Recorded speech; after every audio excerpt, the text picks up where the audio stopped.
Okay, so welcome to April's Ask the Experts session. It looks like this is one of our bigger sessions. There's like 45 of you so far.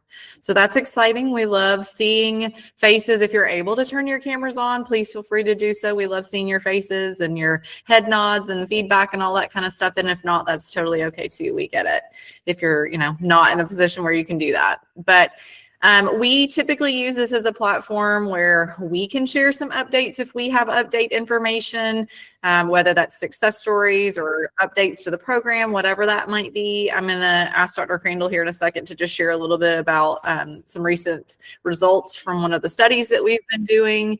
And then we typically open up the floor to you all to just kind of see what you guys want to talk about. We love answering your questions. If you are, new, I'll probably ask in a minute, who's new. And then that's always a great opportunity for maybe some of the veterans to share with you some, just like success stories or any kind of things that they have learned along the way that would have been super helpful to know out of the gate, ask questions, all of those things. So that's kind of what to expect if this is one of your first Ask the Experts sessions that you're attending. And if not, and this is old hat, then you already knew all of that. But I do want to introduce Dr. Crandall, just for anyone who isn't familiar. Dr. Crandall created Bingo Size in 2011. He and I are the wheels behind Bingo Size these days, but he definitely is the creator, the researcher, all of those things. It's his baby. And we've been doing some updates to some program stuff. So I'm going to switch, Dr. Crandall. I'll admit anybody that's coming in, but if you want to share just a little bit about what you started to share with me about recent results, that would be amazing. Yeah, thanks everybody for being here. If it's your first time, welcome. I'm Dr. Crandall. As Christine said, I'm the creator of Bingo Size, and as part of what I continue to do, I'm a faculty member, as well as helping Christine to disseminate the program across the world at this point.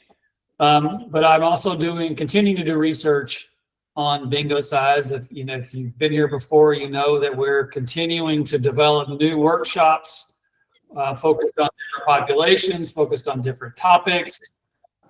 We will have a diabetes education workshop very soon. We're beginning to pilot that. I always offer to all of you the opportunity to be a part of that research. If you want to jump in on that particular study, all you need to do is just send me an email and say, hey, I'm interested in helping you with the diabetes education workshop. That's going to be a really exciting workshop. We know we've got a lot of interest in that one. So it'll be available hopefully later this year, maybe early next year. We've got to do all the research and get it evidence-based first. But what I would like to share some exciting news. First of all, if you haven't asked to join our special Bingo Size Facilitator Facebook group, please do so. That was mentioned in the training. It's not mandatory, but it is a great place for you to get updated information, learn about all the things that we're doing related to Bingo Size. If you're already on there, you know that I posted about a recent study that we just completed. One of my graduate students completed it. It was focused on the Universal Wellness Workshop. And you'll need to send me an email to let me know about your Facebook group, or to make sure I can let you in. But for that particular study, we looked at the Universal Wellness Workshop. So if you're not familiar with that one, that is one we developed to be intergenerational. It's meant for folks who have some kind of maybe cognitive impairment. It's written at a 4th grade level. It's focused on general wellness information, but it also has the fall prevention exercises that are included in the other workshops. That's very important because what we measured was functional performance in that study. And we measured it in using what's called the TUG test, the timed up and go test. And we know that test is really correlated with fall risk reduction. So if you're not familiar with the test, we ask the person to stand up from a chair, walk about 3 meters, come back, sit down, and we time that. And so what we hope happens is that after the bingo size workshop, they get faster doing that. And that's exactly what happened in the group that we tested. And they were statistically significant increases. And we had a really small group, so that's even more impressive that we got statistical significance. So basically the bottom line of that is that it looks like the Universal Wellness Workshop actually helped reduce falls as well. And it's only 6 weeks. So think about using that workshop if you're interested in that and interested in that general wellness topic. And of course, we're continuing to do more studies in other places. In fact, we're getting ready to start a study in New Zealand, looking at Chinese-speaking residents of New Zealand. So that's kind of out there. That'll be kind of fun. But that's about all I have, Christine. You should all have access to that Universal Wellness Workshop that he is referring to. But if for some reason you don't have access to that on your dashboard and you're interested in trying it out, you can always email me and let me know that, and we can get that added for you. But I think the majority of people should have that. Just if you will email me directly at my email is thechristine@bingosize.com. That would be super helpful because then I can take care of it as you send those to me. So please just send me an email if you need to get access to that and are interested in that. But I think that's it as far as we didn't have any major updates, but like I said, I would love to open up the floor and especially for those of you who are maybe first timers, those of you who are just getting started, this would be a great opportunity for you to throw out questions for us and for other facilitators who are further along in the process of implementing Bingo Size. So now would be a great time if you have some questions that you'd like to throw out to the group.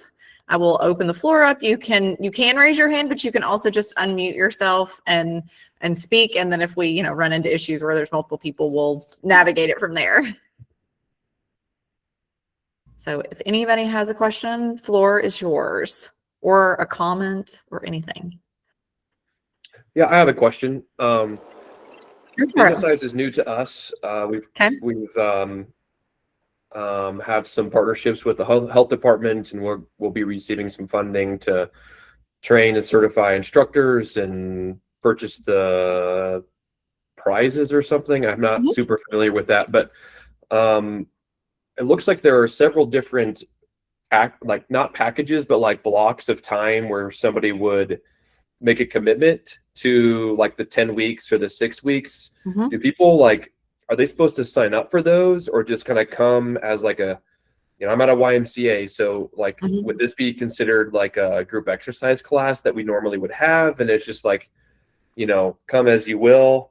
So I guess that's my first question. Do you have to sign up, or would you recommend signing up? And then the other question is, where would you recommend that we start? Where's the best place to start as far as which of those sessions or blocks? Yeah. So there are workshops. We call them workshops. So they are 10-week long classes where the goal is to get people to commit to them. You would want to get them to commit to the 10 weeks, and it is 2 times per week because the goal is the falls prevention, which comes as a result of the exercise piece. So the research was collected with them doing it repeatedly, right, over the series of the weeks. So in order to get the fall prevention results, that is the best way to offer it, would be to do it for the 10 weeks, 2 times per week for the majority of the workshops, the bingo and exercise with falls prevention trivia added, falls prevention education, and then the one with nutrition education. And then the one that Dr. Crandall was just talking about, which is Universal Wellness, is a 6-week commitment, 2 times per week. So that answers that part, hopefully, that yes, you are, asking them to block off time. But we also understand they're not going to make every single session. People have doctor's appointments, get sick, have vacations, things like that. So we ask that they complete 70% or more of a workshop to be considered a quote unquote completer. And that there's a certificate you can fill out for them, all of those things. And as far as the order goes, I would say you could vary that. I don't know that there is a right order. Dr. Crandall, do you feel differently about that there's a correct order or a preferred order? No, I think it really, going back to your original response, Christine, yeah, this is an evidence-based program. That's kind of what separates it from, just a regular group exercise class. And so if you look at the evidence-based programs, they're all research-based, meaning they were, based on our research showing that you needed to do it this way for this many sessions, this long, in order to see that effect. And so that's the idea, is that if they will come for the 10-week workshops, it's twice a week for 10 weeks. And if they do that, then we would expect that they would see those outcomes that we say can happen. Now, as she said, we understand they're not probably going to make 100% of those classes. We do say that 70% attendance would probably be enough to see those effects. With that said, we understand that every situation is a little different. And I do. And Ty, have you gone through the training yet? I haven't done anything. Okay, I'm just well, like a higher level manager. We don't even have like a wellness director who would be in charge of the instructor who would teach his class. So Okay. I'm a couple layers removed from action here. Okay. Yeah. The person that takes the training, I go through all of this about how this works. And in that training, I say, look, if you want to kind of go outside the realm of the evidence-based program, reach out and kind of discuss it with me, your specific situation. Because again, we know every situation is a little different. But my standard response is, if you decide to do it differently than what the evidence-based program, how it's structured, then I can't guarantee that you're going to see the same results. But that doesn't mean you can't do it that way. I just like to, disclaimer, look, if you decide to do it once a week for 6 weeks, I'm not sure that you're going to see that impact. Probably see some benefit, but I can't say it's going to be the same. Does that make sense? Yeah. Yeah. I'm a little curious, and forgive me because I just haven't taken the training and maybe I'll learn that, but what's the point of tracking attendance? Now I know you want to see data to be able to see progress. But for us at a YMCA,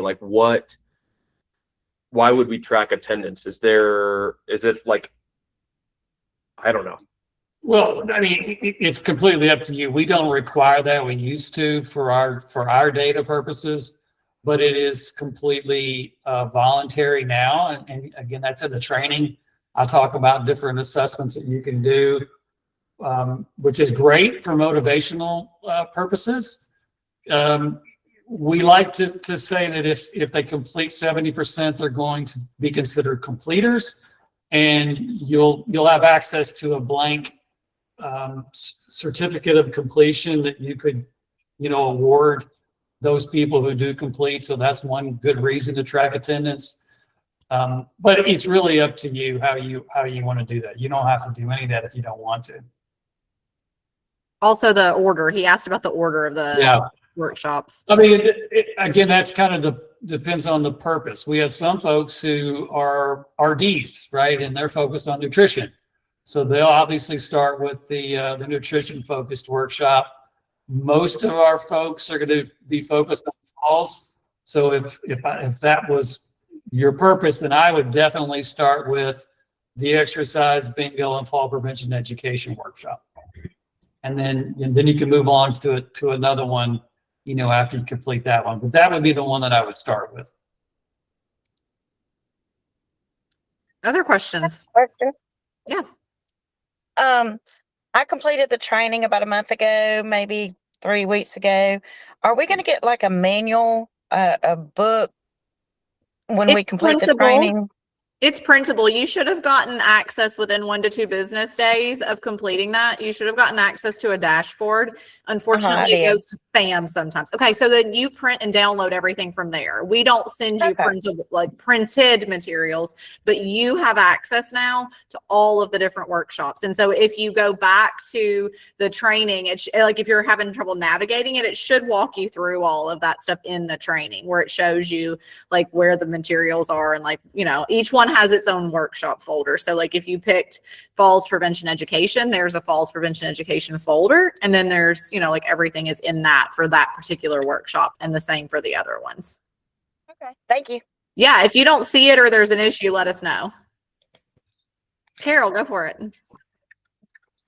Hi, I'm Carol. I'm working with the Alliance for Aging out of Miami, Florida. Yeah. And it's my first time as a bingo sizer. We're on, I want to say the first, we're right in the middle. I'm actually at two different facilities. One of them is a hospital, and most of everybody is, I want to say, at a different level, both physically and cognitively. Mhm. So a lot of the feedback that I've received is, I want to say the order. Let's say I usually just go by the script, like with the question, and then move into the bingo and exercise. But a lot of the people seem to maybe get disoriented. So I was wondering if we're able to move around maybe the questions for a segment, and then the bingo and the exercise kind of in blocks, or if you recommend sticking to the script. I'll go back to my response to Ty earlier. The way that it was developed was a specific order, and that was done with intention. And Okay. so if you start to change it, then I can't say that's evidence-based anymore. Will you get some Got it. benefit out of it? Yes. But I like to put that disclaimer in there. If you start messing with the evidence-based approach, then it's a different thing.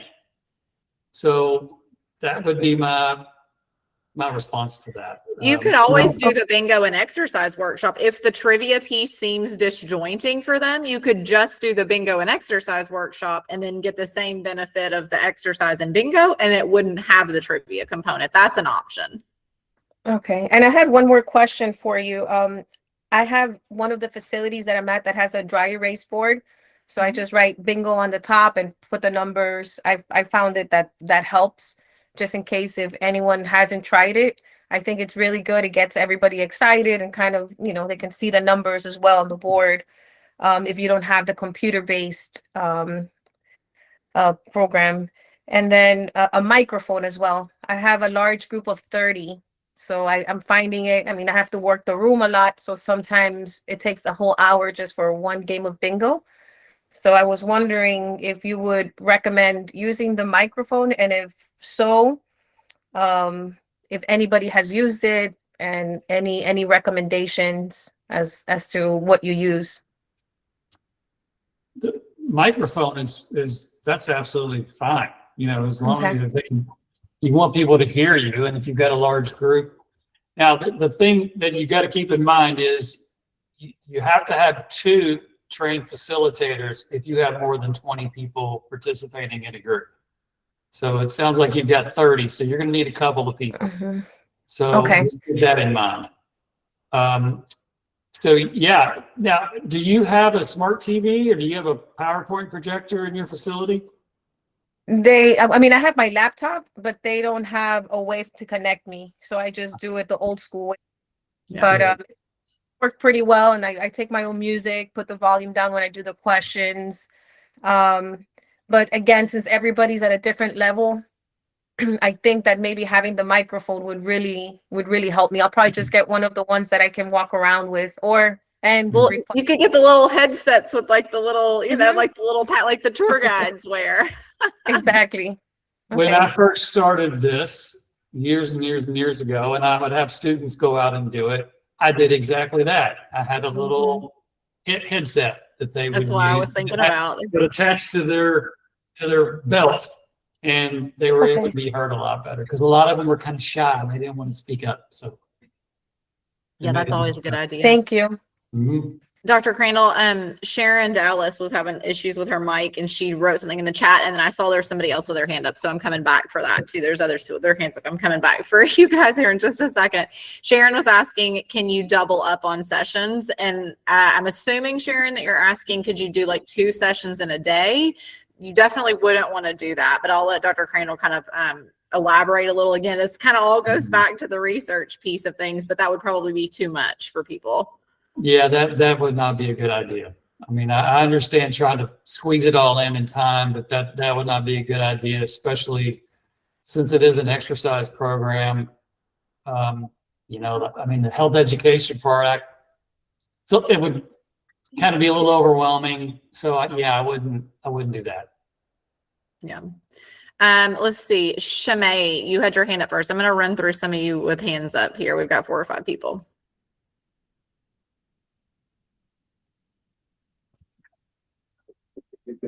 Hand went down. Let's go to Kim.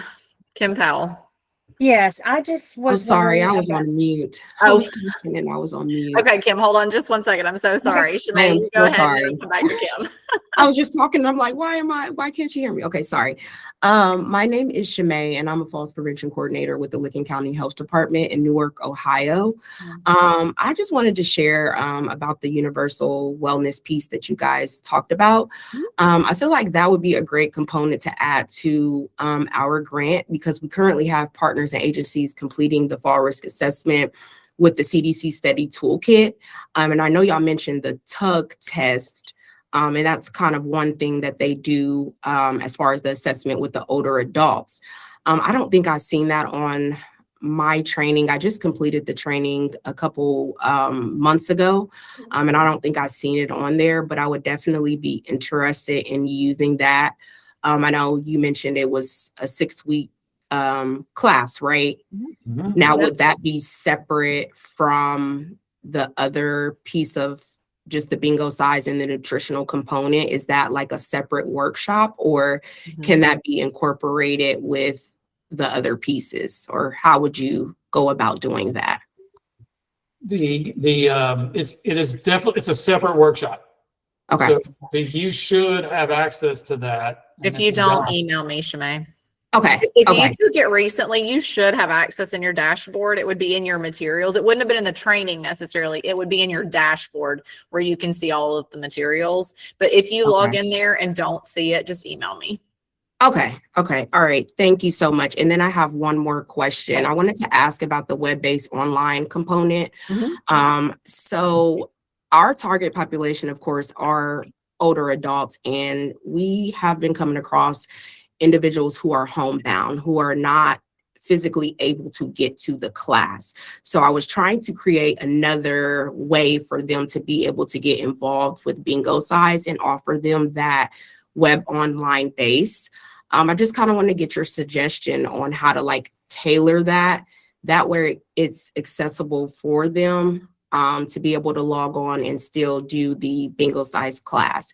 And if I was to do a Bingo Size class online, that would be a separate class than the in-person one, correct? So that would be like 10 weeks with the online web-based class and then 10 weeks with the in-person one, right?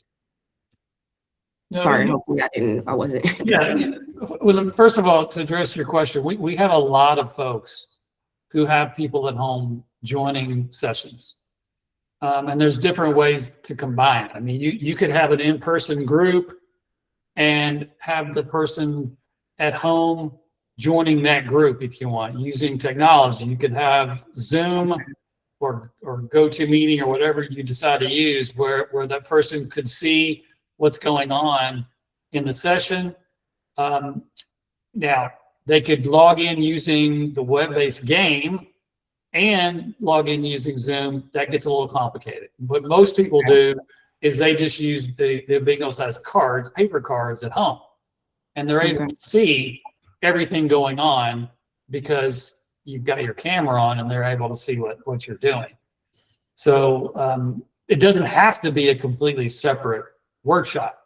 Okay. It can be, obviously, but they could join your live session as long as you've got the ability to show. Technology. Yeah, give them the technology to do it. You know, as a good example, we've got a lot of AAAs in Georgia who they put together, you know, different senior centers. They're all participating live in different places, all in the same Bingo Size game. Okay. Yeah, and it's a really cool thing to watch because they've got groups of people at a senior center. They got people at home playing. They just put it all together. Obviously, that's going to take a little bit more administration and planning. Right. But, it's a fantastic way to do it. I think that's a great idea. That kind of helps me plan out what I'm thinking, because we have a lot of agencies and people here who want me to be able to offer bingo size, and I'm only one person. So I'm just trying to see how I can expand on being able to offer that here in Licking County, because Licking County is one of the higher risks for falls here. And that's why we have the grant. But thank you so much for the information. And I just put a link to the TUG test in case you're not familiar with how that's done. So anybody who's interested in it, and if you remember in the training, I do recommend doing assessments like that. They're great motivators. When somebody sees their improvement from pre to post, it's a fantastic way to get them, keep them excited. So it's not required. It's not something we make you do, but I think it's a great idea to do. So I put the link to the TUG test in the chat there. Yeah, I think that would be great too, because our partners already do. Like, we have partner with PT and OT, and they already do the TUG test and give us that data. So I feel like just adding that component to bingo size would be beneficial for us.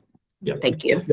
Yep. Somebody piggybacked on your question and asked about, like, what would you do if people are at home? Would you mail the prizes? You absolutely could mail prizes. Or during COVID, we had some customers, they did like a prize wagon, and they would, like, once a week or once every couple of weeks, they would drive around and like deliver the prizes, and they would take a whole bin, and people could look through it and pick what they wanted. So, it's up to you what you would want to do with that. But obviously you would want to have some kind of plan in place to get them prizes, that kind of thing. Some people would actually have them come drive through and pick it up too at the center. Yeah, that would just, they're homebound, so that if they had a caregiver, right, who could help them get there, obviously that would be great, that kind of thing. We do not have a list of partnerships for prize donations. I said we always just recommend like soliciting. If you need donations, I always recommend soliciting like in your community, that kind of stuff, seeing if you could partner with different organizations, but we don't provide, we don't have particular connections. Somebody had asked about this, and someone asked if you require people to pay, pay for participation. That's not something that we really oversee. We always just kind of leave that up to you. But the majority, I think, of our implementers are not requiring payment, just because so many of you are using grant funds and government funding and things like that. But if, that is something that people could consider, we just don't provide any oversight or guidance on that and like what that would look like particularly. And then I have a question about the TUG, Jason, I'm going to read to you. If doing the pre and post TUG test is your first session, in your first session, does this written assessment and TUG, or do you do session 1 exercise that day too? I think you need to talk about session 0, basically. I think that might be the missing component there. Yeah, I mean, ideally you would do the TUG and the written assessment, during session 0. You could absolutely, separate it out if you want, and you definitely want to get both done before you actually start, because then it would be a true pre-assessment. And then, do those at the end. So that would definitely be my recommendation. That's how we do it when we do studies. All right, I got more people with hands up. Let me go back to the hands. I think Kim, you were next. Yeah, so my question was just when we need to be observed. I understand that needs to happen. I couldn't remember the time frame on that. And is that included in the materials on the dashboard? Yeah. Just sometime within the first couple of weeks of your first workshop. And, okay, and we just email them. I'm sorry, go ahead. We just email someone that, okay. Yep. Yeah, and ideally, the first approach is to have somebody who's bingo size certified observe you. That's not always possible. Second approach would be someone who's certified in another evidence-based program. If you don't have that, the third approach is to have someone record you, and then you just email that to us. Okay. So there's 3 options there in order to get it done. Caleb, you've had your hand up. Yeah, I work at a YMCA, and we're just kind of in the I work with Ty actually. We're in the very beginning stages of potentially getting bingo size. We have Tai Chi currently. I realize it's not the same thing as bingo size, but it does have its similarities. Could you tell me, or do you know, do other organizations or other YMCAs have both? You see them working hand in hand? Or do you, I mean, is it usually one or the other?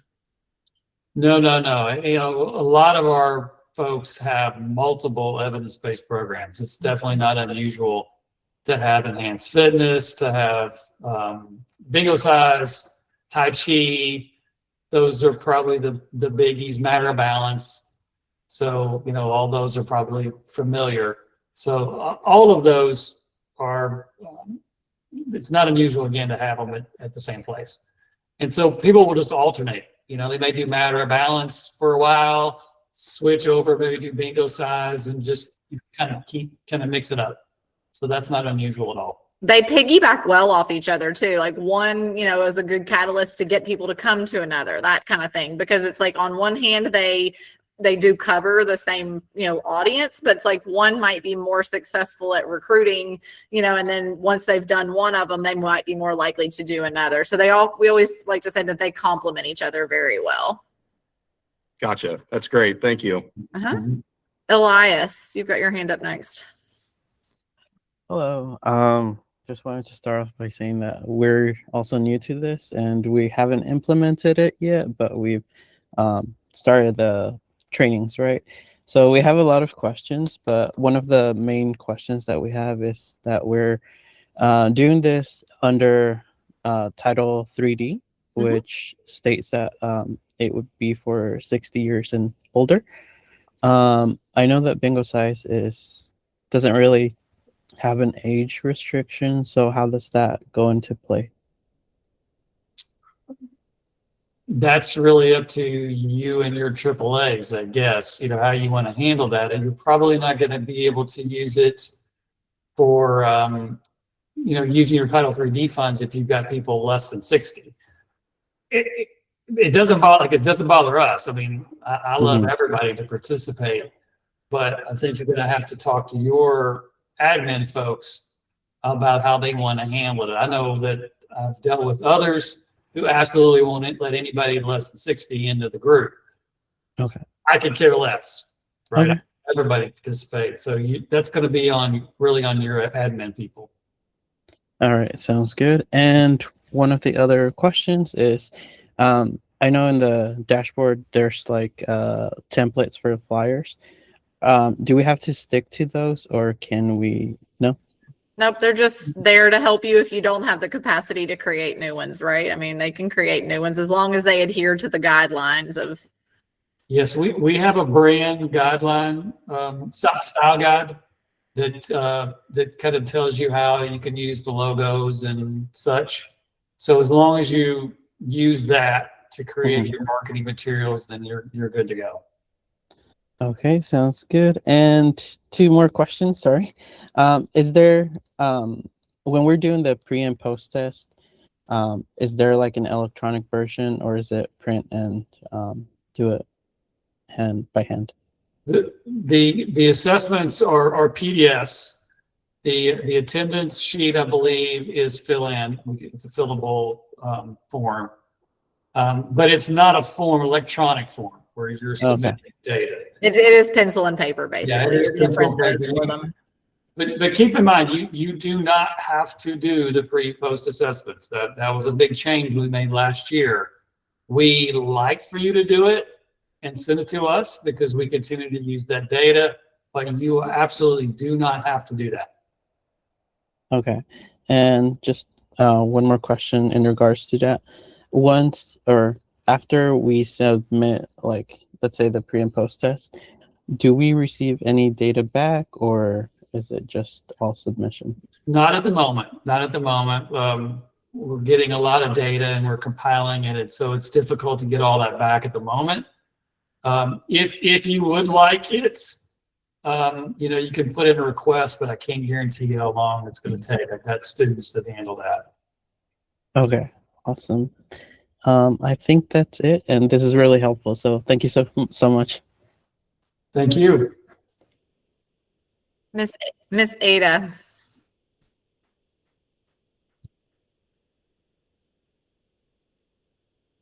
Ada, Janet, are you there and able to unmute?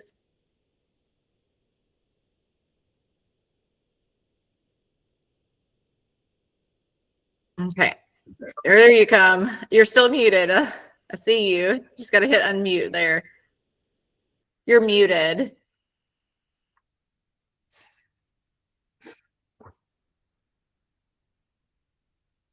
I don't. We can't hear you. Your mic is on mute.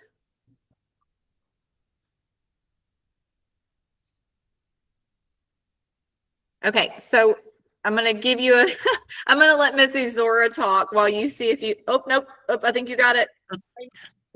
There she goes. Hold on, she's unmuted. Okay. It is now. Okay.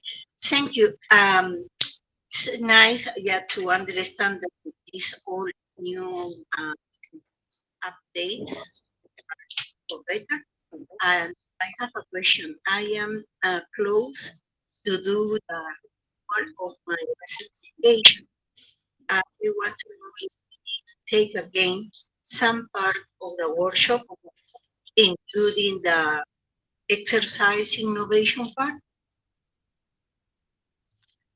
You were breaking up when you asked the question. I'm so sorry, but we weren't really able to put that together. I don't know if you were like leaning in and out from the mic, but we were only able to pick up just a little bit of what you were saying and not enough to put it all together. Do you mind repeating your question?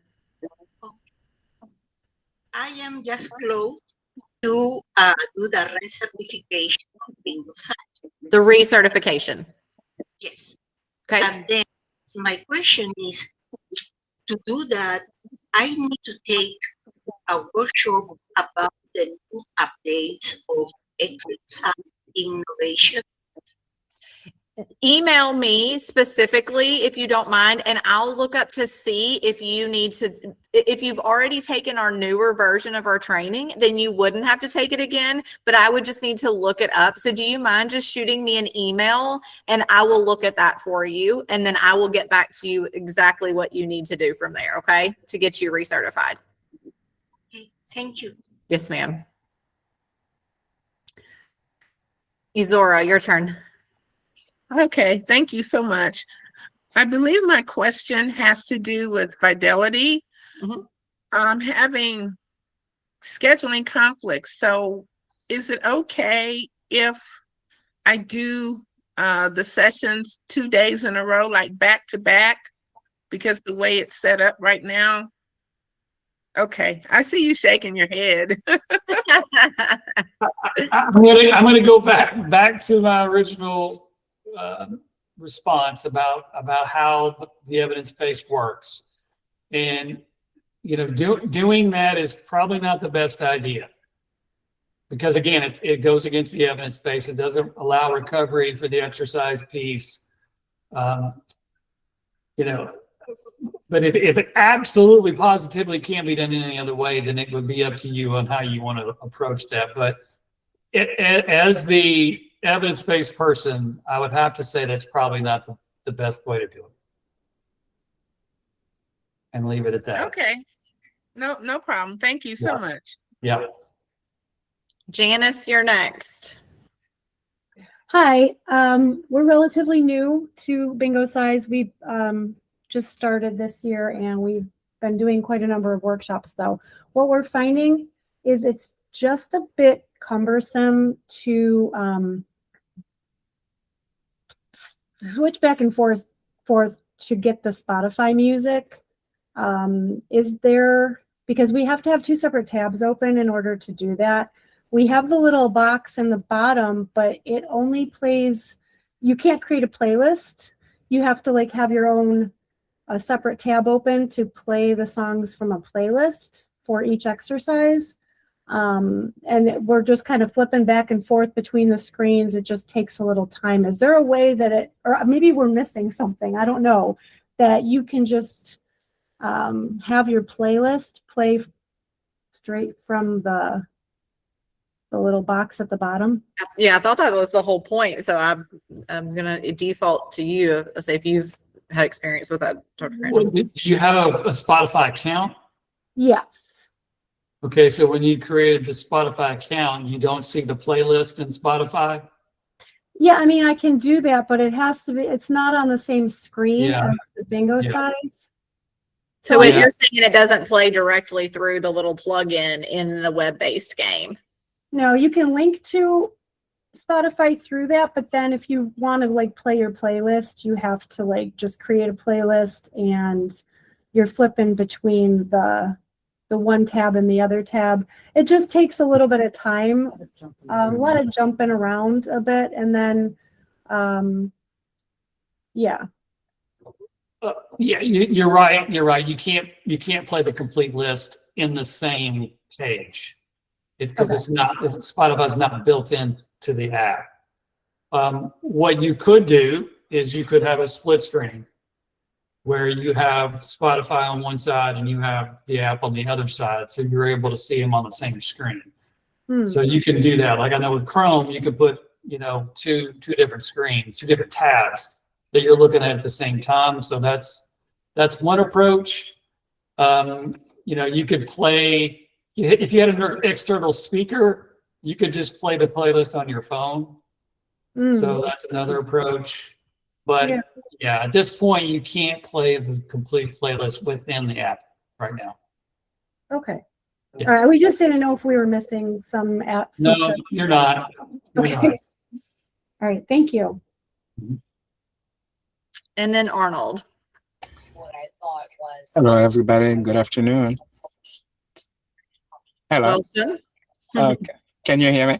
We can. We hear you great. Awesome.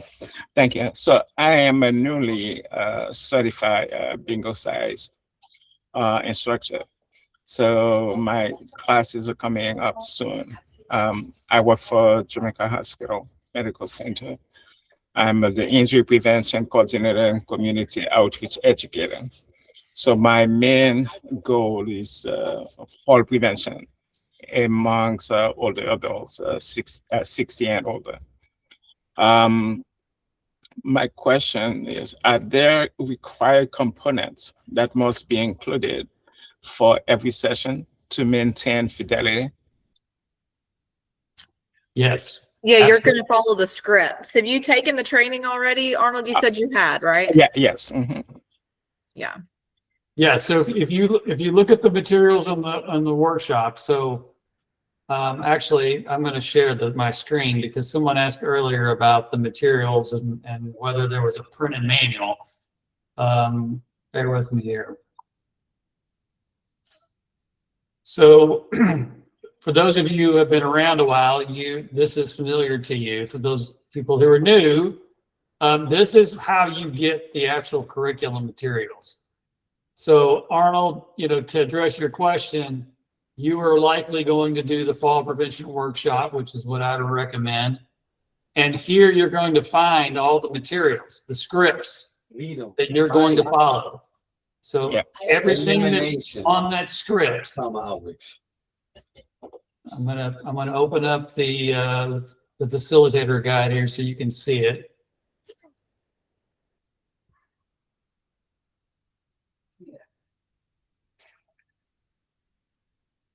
Yeah, and she has a lot of trainers that Yeah. So does this look familiar, Arnold? Yes. Okay. Yes. So to answer your question, everything that is in the script, this is what you need to do. Okay, perfect. Yeah, and you need to do it in this particular order. The only Perfect. thing that you can kind of play around with a little bit is the number of roles that you do.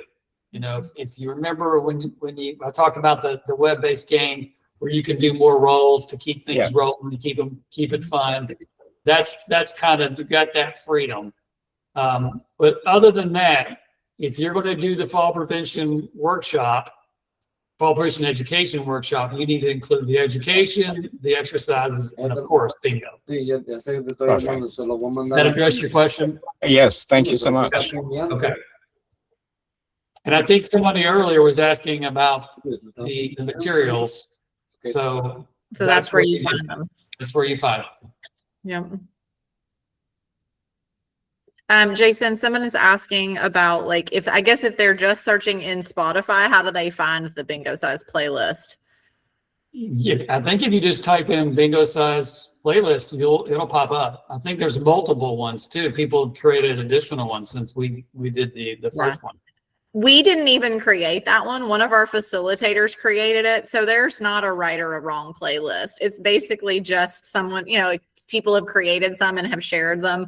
So there is no required, like, if you don't use this music, you're not in fidelity kind of thing. It's just music. It was fun oldies that are upbeat. So if you're on Spotify and you search Bingo Size playlist and multiples come up, feel free to use any of them. Yeah, one of the things that we talk about is how important music is and how motivating it is. But obviously, every group is going to have, preferred music. Mm-hmm. So we put that, or actually, as Christine said, we had one of our facilitators did that, and she had 50s and 60s music, right? But, if they like the 80s, then let them play 80s. Yeah. Absolutely. Make your own playlists. Whatever is totally fine with us. We just want them to have a good time, and you can absolutely pick different music. We've just tried to make it convenient, and so we, have shared what's been shared with us. Yeah. All right, that's everyone who had hands up. We're getting close to the hour mark, but we've still got a few more minutes. If anyone has other questions, this has been good discussion. And if there are those of you, it sounds like there are some on here who haven't actually started or purchased the program, I say don't hesitate to reach out to me personally with an email. I typically try to meet with individuals outside of these calls to really talk more in depth about the curriculum and show you a demo and things like that if you're on the fence and you're considering the program. But because you're a contact in our system, you do get invited to these, and you're perfectly welcome to attend them. But if you have not purchased the program yet and you're have questions or looking into it, like I said, please email me and I would be happy to set up a demo with you and walk you and your team through it. Dr. Crandall, question about Parkinson's disease. I don't know that we've specifically looked at that, but maybe you have some input that you could share. They're just asking if you have any outcomes from the research regarding Parkinson's. No, we have never specifically looked at Parkinson's patients. I think we may have had a couple in some of our research, but we didn't look at Parkinson's outcomes. So I can't speak to that.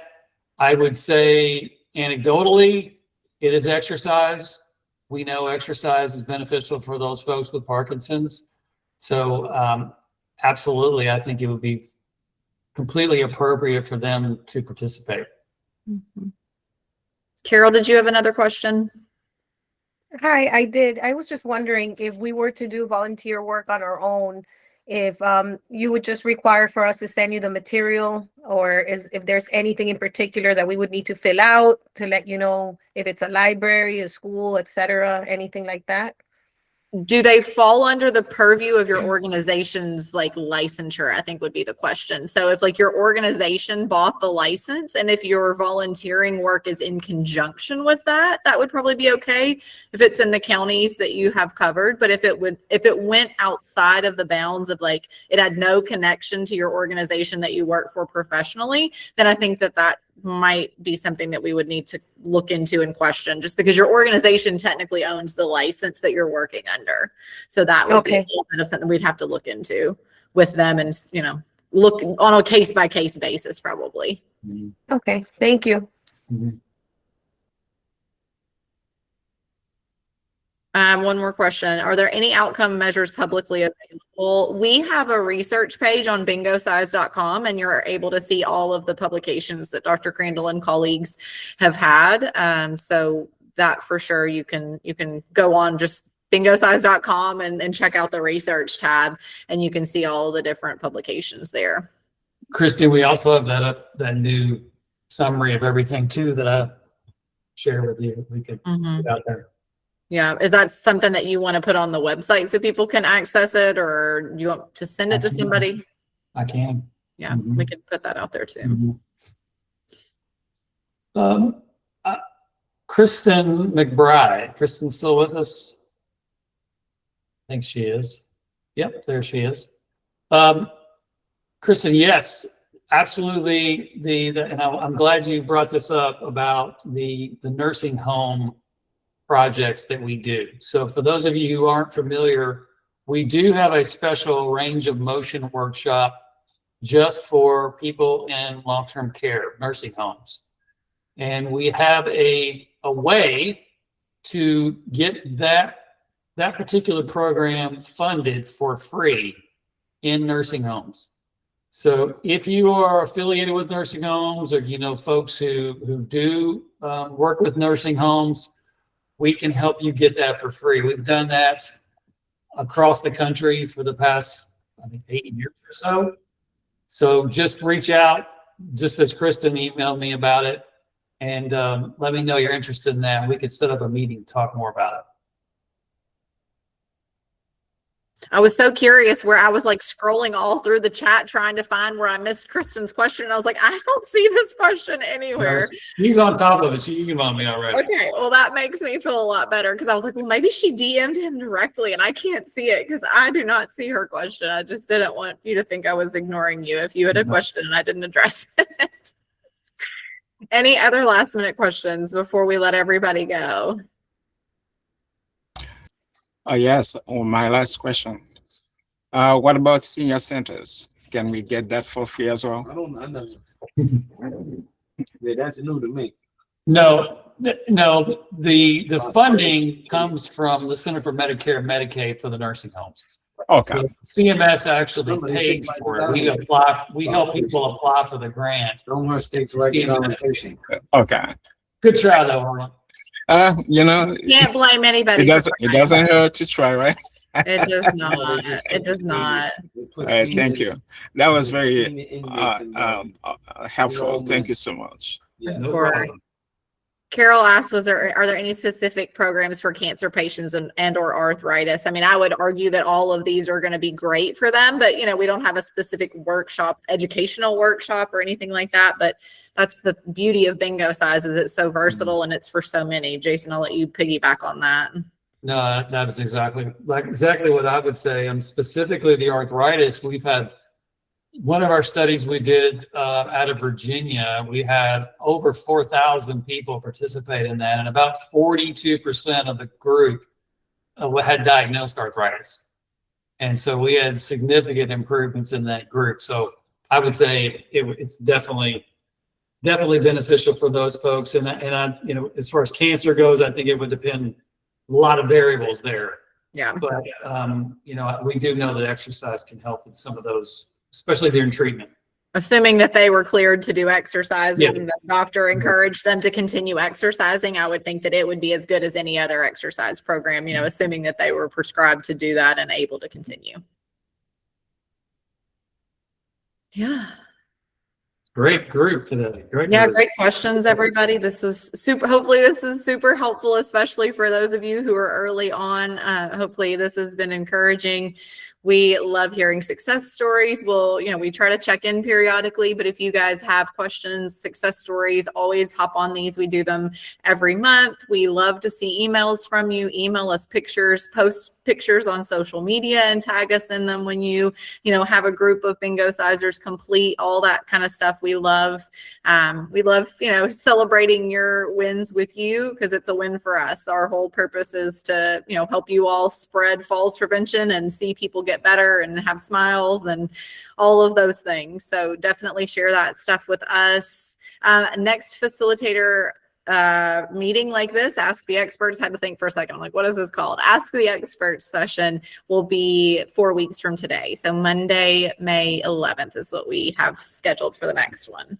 So same link, feel free to just save this link and use it again, put it on your calendar for the 11th. And we will update our recording for this one on our YouTube page. So for any of you who have colleagues or friends that missed it, just tell them to hop on the YouTube page probably in the next day or two, and we'll have this up there for them. So, okay, well, happy bingo sizing. Keep in touch, and we'll look forward to seeing you all next month, hopefully. Thank you. Thanks, everyone. Thank you, you both. Thank you. Bye-bye. Thanks so much. Bye-bye.